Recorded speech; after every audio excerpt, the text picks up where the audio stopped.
제13호 태풍 링링이 북상하고 있습니다. 경남 지역은 오늘 밤부터 태풍의 영향권에 들어가 강한 비바람이 예상됩니다. 건설업자에게 뇌물을 받은 혐의 등으로 기소된 송도군 사천시장에 대한 첫 공판이 열렸습니다.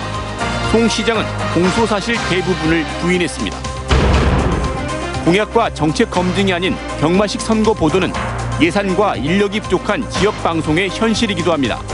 내년 총선을 앞두고 제대로 된 선거 보도에 대한 고민이 필요하다는 지적이 나오고 있습니다. 우리나라 최초의 로봇랜드인 경남 마산 로봇랜드가 오늘 개장했습니다. 로봇랜드는 어떤 시설을 갖추고 있는지, 또 로봇 메카로 자리매김하기 위한 과제는 무엇인지 짚어봤습니다. 계속해서 경남 소식 진주에서 전해드립니다. 제13호 태풍 링링의 영향으로 오늘 밤부터 우리 지역 비가 내리겠습니다. 내일은 경남 전역으로 확대되는데 특히 남해안과 지리산 지역에 강한 비바람이 몰아칠 것으로 보입니다. 신은정 기자입니다. 빠른 속도로 북상하고 있는 제13호 태풍 링링의 오른쪽에 위치하고 있는 경남 지역은 오늘 밤부터 간접 영향을 받습니다. 서부 경남 지역과 남해안을 중심으로 내리기 시작한 비는 내일 경남 전역으로 확대돼 밤까지 많은 곳은 100에서 200mm, 그 밖의 지역은 20에서 60mm가 내릴 것으로 예상됩니다. 또 나무가 뿌리채 뽑히고 건물이 쓰러질 수 있는 수준인 최대 순간 풍속 초속 30m 이상의 매우 강한 바람도 동반될 수 있습니다. 강한 바람과 많은 비를 포함하고 있기 때문에 강풍 반경도 430km 크기 때문에 경남 서부 지방 쪽에서는 바람과 비 피해가 있을 것으로 예상되니 경상남도는 재난안전대책본부를 설치해 1단계 비상근무를 실시하고 있습니다. 1단계 비상근무는 태풍이 끝날 때까지 안전본부 근무자 33명이 24시간 근무하는 형태로 태풍의 진행 상황과 규모에 따라 비상단계를 격상하는 등 대응할 계획입니다. 와수낙과 피해 예방을 위한 조기 수확과 공사장 타워 크레인 및 가설 시설물, 간판 등을 정비하여 한 건의 인명피해도 발생하지 않도록 태풍 대비에 만전을 기하고 있습니다. 창원 해경도 태풍 북상에 따라 위험 예보주의보를 발령하고 방파제와 해변, 갯바위 출입객을 대상으로 안전활동과 순찰을 강화할 계획입니다. 행정당국은 지난 며칠간 내린 비로 지반이 약해져 있는 만큼 태풍의 영향으로 큰 피해가 날 수 있다며 시설물 관리에 각별한 주의를 당부했습니다. MBC 뉴스 신은정입니다. 태풍 링링이 북상함에 따라 남강댐이 오늘 오후 6시부터 본류 쪽으로 초당 최대 300톤의 물을 방류하고 있습니다. 남강댐 재난대책 상황실은 남강댐 유역에 앞으로 90mm가 넘는 많은 비가 내릴 것으로 예상돼 본류 쪽으로 방류를 시작한다며 저지대의 침수와 시설물 피해가 없도록 대비해 줄 것을 당부했습니다. 제13호 태풍 링링의 북상에 따라 오는 8일 개최 예정이던 제4회 보물섬 800리길 자전거 대축전이 11월 10일로 연기됐습니다. 남해군은 이번 태풍이 강한 바람과 많은 비를 동반할 것으로 예보됨에 따라 대회 구간 노면 상태와 참가자들의 안전을 고려해 대회 연기를 결정했습니다. 건설업자에게 뇌물을 받은 혐의 등으로 기소된 송도군 사천시장에 대한 첫 공판이 열렸습니다. 송 시장이 공소 사실 대부분을 부인하고 있고 쟁점 사항들도 많아 치열한 법정 공방이 예상됩니다. 김태석 기자가 정리했습니다. 송도군 사천시장에게 적용된 혐의는 크게 세 가지입니다. 지난해 1월 관급공사와 관련한 편의를 제공하기로 한 건설업자 김모 씨에게 5천만 원을 받은 혐의입니다. 위 뇌물수수 혐의를 포착한 경찰이 사천시장 집무실을 압수수색할 때 함께 기소된 아내와 공무원 이모 씨에게 집에 있던 돈을 숨기도록 지시한 혐의입니다. 송 시장은 돈을 받은 사실이 없고 돈을 숨기라고 한 적도 없다며 검찰의 공소 사실을 부인했고 송 시장 아내와 공무원도 압수수색 당시 두 사람이 통화한 사실은 있지만 관련 내용은 아니며 돈을 숨기지도 않았다고 밝혔습니다. 2016년 11월 건설업자 박모 씨에게 1,072만 원 상당의 의류를, 화가 김모 씨에겐 300만 원 상당의 백화점 상품권을 받은 혐의입니다. 송 시장은 김 씨가 시청 집무실 탁자에 두고 간 상품권은 뒤늦게 발견해 돌려주려고 보관했다며 혐의를 부인했고 다만 박 씨에게 의류를 받은 것은 인정했습니다. 송 시장이 공소 사실 대부분을 부인하는 데다 피고인만 6명, 증인 채택도 여러 명이 될 것으로 보여 치열한 법적 공방을 예고하고 있습니다. 송 시장을 비롯한 6명에 대한 다음 재판은 10월 1일에 열릴 예정입니다. MBC 뉴스 김태석입니다. 선거 때면 공약과 정책 검증이 아닌 경마식 선거 보도는 특히 예산과 인력이 부족한 지역방송의 현실이기도 한데요.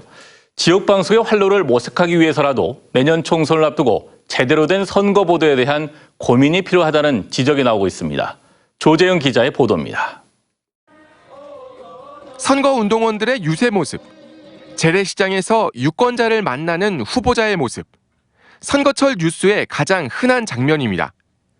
후보자 동정을 따라가거나 기계적 균형을 맞추기 위해 모든 후보 공약을 나열해주거나 특히 지역방송의 경우 예산과 인력 부족 탓에 경마식, 나열식 선거 보도에 머물면서 유권자들이 선거 보도를 외면하고 있습니다.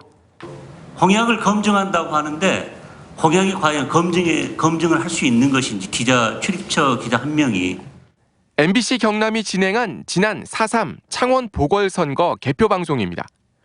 유튜브 라이브를 통해 4시간여 동안 진행된 이 방송은 기자 3명이 보이는 라디오 형식으로 진행했는데 최대 접속자 수가 19,000명, 누적 37만 회의 조회수를 기록했습니다. 서울방송에서 보궐선거 이슈를 메인 뉴스에서만 다루고 자막 중계만 하자 자세한 개표 현황이 궁금한 시민들이 관심을 보인 겁니다.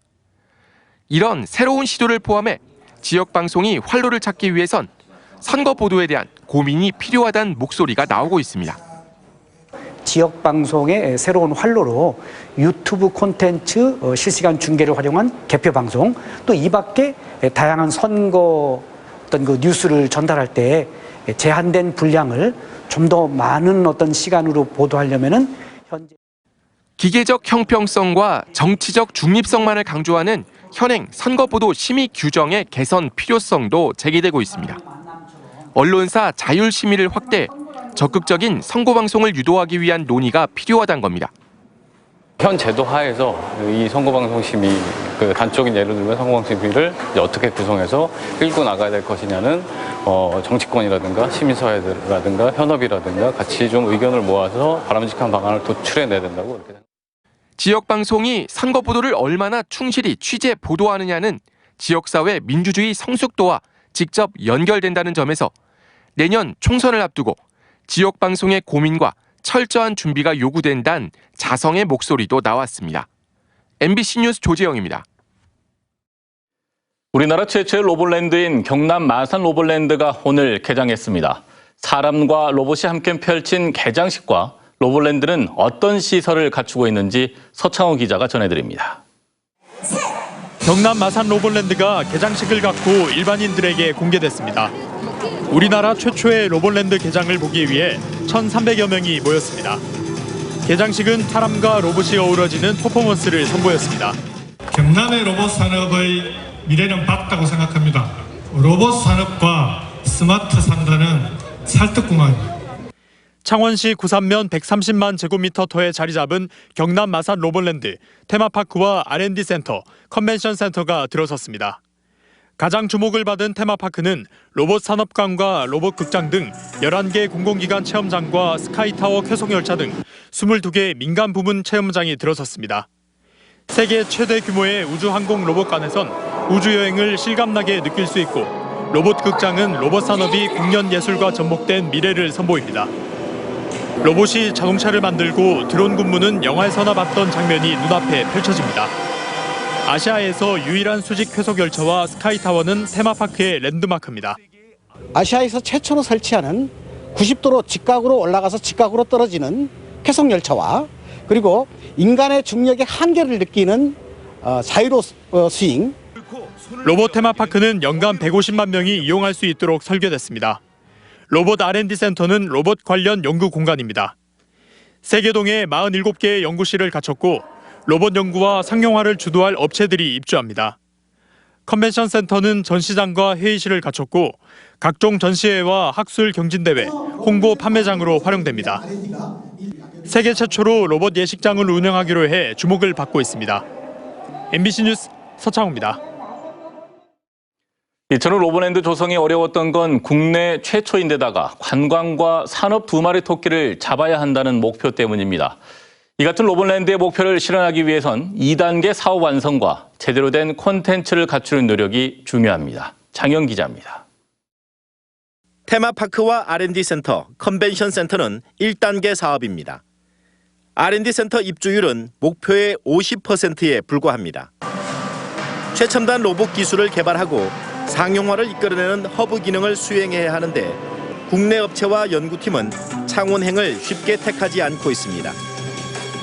관련성이 떨어지는 업체라도 유치하라는 요구가 있지만 창원시의 방향은 다릅니다. 더 좋은 기업들이 더 들어올 것으로 예상하고 있습니다. 시간에 쫓기는 것이 아니라 정말 좋은 기업들이 들어올 수 있도록 조금 여유를 가지고 엄선하도록 그렇게 하겠습니다.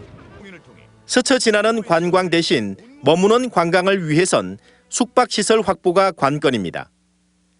2단계 사업인 호텔과 펜션, 콘도는 해안가에 조성됩니다. 민간 자본 3,340억 원이 투입되는데 계획대로 내년 말 완공은 다소 어려워 보입니다. 부지 보상 작업이 끝나지 않았고 설계와 시공에만 적어도 2년 정도 걸리기 때문입니다. 다행인 건 사업 중도 포기를 차단했다는 겁니다. 실시 협약에 의하면은 중간에 그만두거나 또 사업을 포기하거나 이를 할 수 없도록 강제로 지금 의무적으로 하게끔 되어 있습니다. 창원시가 추진하는 구산 해양관광단지는 로봇랜드와 시너지 효과를 낼 수 있습니다. 2022년까지 기업 연수원과 숙박시설, 테마파크, 골프장이 들어섭니다. 마지막 과제는 진입도로입니다. 거제 마산간 국도 가운데 석곡 난포 구간은 이처럼 조기 개통됐고 현동에서 나머지 구간은 내년 6월 준공이 목표입니다. MBC 뉴스 장영입니다.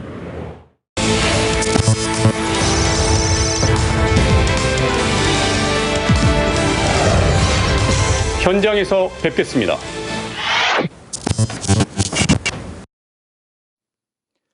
다음 소식입니다. 진주시 시내버스 개혁 범시민대책위원회가 오늘 출범했습니다. 진주 참여연대와 진주 환경동연합 등 지역 시민 사회단체가 참여하는 대책위는 앞으로 합리적인 시내버스 노선 개편과 재정 지원의 투명성 제고, 준공영제 등 제도 개선 방안을 모색해 진주시의회와 진주시가 합리적인 시내버스 제도를 만들고 시행하도록 촉구할 계획이라고 밝혔습니다. 남해군 망운산 풍력 반대 대책위를 포함한 무분별한 풍력 저지 범주민 대책위가 오늘 청와대와 국회 앞에서 기자회견을 열고 정부와 민주당이 추진하는 육상 풍력 발전 활성화 방안의 철회를 주장했습니다. 범주민 대책위는 정부가 재생에너지 목표 수치 달성을 위해 대기업의 이해를 대변하고 있다며 환경과 주민의 입장을 고려하는 풍력 입지 기준을 마련하라고 요구했습니다. 정부는 지난달 당정협의회에서 환경산림 규제 개선과 민간합동 지원단 신설 등의 육상 풍력 활성화 방안을 발표했습니다. 지금까지 진주였습니다. 고맙습니다.